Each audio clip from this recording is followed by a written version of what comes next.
Awucabange lo muntu ofuna ukuba uyena. Awumcabange nje. Envision, visualize, imagine lo muntu. Lo ufuna ukuba uyena wena. Ambo right yena. Awucabange lempilo ufuna ukuyiphila. Indawo ufuna ukuhlala kuzona. Izinto ufuna ukuba nazo. Uhlobo lwe relationship ufuna ukuba nalo nabantu. Yabo right yonke le mpilo le hayibo. Uyayikhethela ukuthi ufuna ukwenzani ngasiphi isikhathi. Unento zakho. Ayibuza umbuzo wodwa ke manje. Yini oyenzayo manje? Ehambisana nalempilo ofuna ukuyiphila. Ehambisana nalo muntu ofuna ukuba uyena. Wenzani manje? Ayibuze wenzani manje? Day in, day out wenzani? Ehambisana nale yanto. Le yanto ngayehle phezulu njengemvula. Khohlwa. You are going to do the work. And kuzomela ukuthi ube consistent kulento oyenzayo. Umuntu accounta kuyena wena. Ukuthi uzenzile yini izinto ebekumele uzenze ezihambisana nalo muntu nalempilo ofuna ukuyiphila ngalesi sikhathi. Ubingelelo changes akasho ukuthi kungenzeka noma yini, noma inini noma kanjani kunoma ubani ngoba impilo ayisiyona lento ocabanga ukuthi iyona. Possibilities are infinite in the universe. Your own consciousness is your own limitation. Kukude lapho esuka khona futhi kukude lapho esiya khona. Beka phansi umoya ungatatazeli uyabona. Yabona, to tell you the truth. You gotta do the work. To tell you the truth. Umsebenzi omningi ukunokuthi wenziwe yithini esingaphandle. Uzokwenziwa wena. Yabo wena uzozakhela lempilo ofuna ukuyiphila. Futhi uzomakha lo muntu ofuna uba uyena. Yabo into emnandi ngempilo ukuthi injengamanzi. Ufaka noma yini ofuna ukuyifaka bese uyaphuza. Iyona into emnandi leyo. Okwamanje uma ungakayenzi leyo nto ukuthi wakhe umuntu ofuna ukuba uyena wena umakhe usaphila by default akwakaphili by design. Yayizwa leyo nto usaphila by default useyi victim of the circumstances. Yabo umuntu accounta kuyena la wena u-accounta kuwena ukuthi did I do what I needed to do in order for me to get where I want to be. Ngoba mawazi ukuthi ufuna ukuyapi, ufuna kuphila empilweni, ufuna ukuba unhloboni yomuntu, awuzukuthatha ama-advice noma ikuphi. Yazi kunabantu ekungamela ukuthi ulalele ama-advice abo ngoba abayi la ufuna ukuya khona. Khona umuntu onephupho lokusebenza aza retire. Khona umuntu ofuna ukuyeka as early as possible indaba yokusebenza. So ungam-advise umthini ke umuntu onephupho lokuyeka as early as possible ukusebenza wena ubunephupho lokuretire. Kumele akulalele yini? Afune ukuthi akulalele.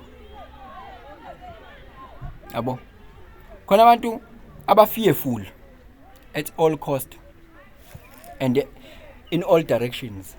And if they tell you about something, they are going to tell you about how unsafe the world is. So should you listen to them? What are you going to get? Are they going to take you where you want to be? That's the question you need to ask yourself. But accounting officer nama headquarters la reporter khona. A reporter la when. Yabo kuyenzeka kube ukuthi unephupho lokuthi ube nento zakho. Lezo zinto lezo ufuna ukuba nazo ezi-material success. Lezo zinto ziyi-reflection yomsebenzi osuwenziwe kwena. Ziyi-reflection yomsebenzi osuwenziwe kwena. Yabo nje okokuqala njoba imali nje i-liquid kanje, i-currency kanje. You can change it into any form angithi.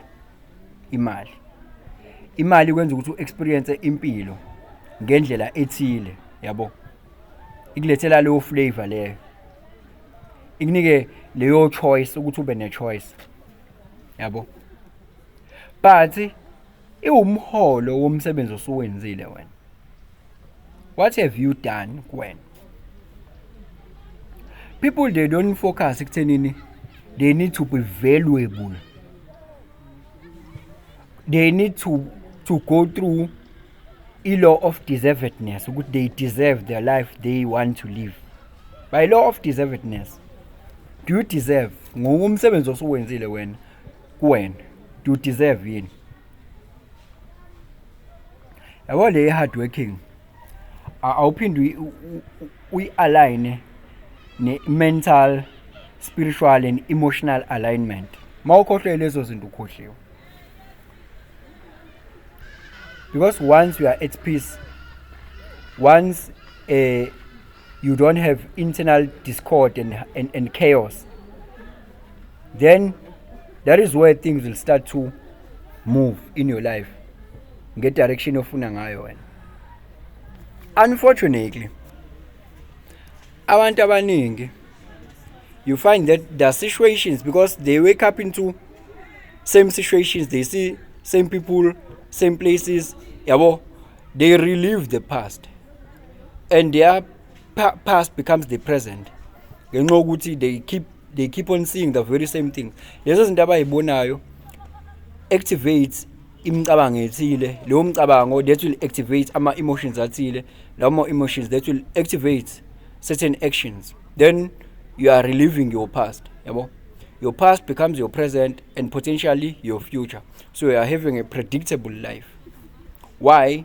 It's based on the thoughts you are thinking, but the environment is also having an impact kuwena futhi. Ibalekile lento yokushintsha i-environment.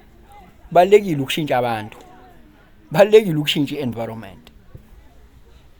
Because the environment will have impact on the way you think, because it will activate the very same thoughts that will activate the very same emotions, yabo. Ingakho omunye umeke washintsha indawo, things start to change again, given ukuthi is willing to change, yabo. So be honest with yourself. What is it that you do now that aligns with the person you want to be and the life you want to live? Ask yourself that question. Because the fact of the matter is that life will not come easy like that. You'll have to work for it. You can't keep a penny and a piece of cake. You can't eat your cake and still have it. You gotta lose something. Yeah, but you gotta invest. Invest in yourself. Knowledge. Spiritual alignment. What do you do? Because you are the combination of your habits. Because your habits will eventually constitute your lifestyle, and your lifestyle will build your character. And then your character will shape your life, will shape the experiences you come across. Lo muntu ofuna uba yena, le mpilo ofuna ukuyiphila, wena ozoyicreate, ngeke yahle phezulu njengemvula. Uzibuza ukuthi, are you living by default or by design? Ulalela izinto emele abe uyayilalela by choice, or you find yourself listening to those things, gravitating towards those things. You see? Unayo ni choice, or things they just happen. You don't know why you do what you do.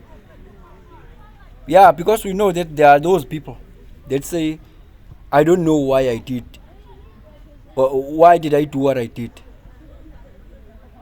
I don't know what happened, what's wrong with me. We are living by default. We are impetus. We are spiker. We are reactional. You don't have control. Awuzama ukumeditate mhlambe.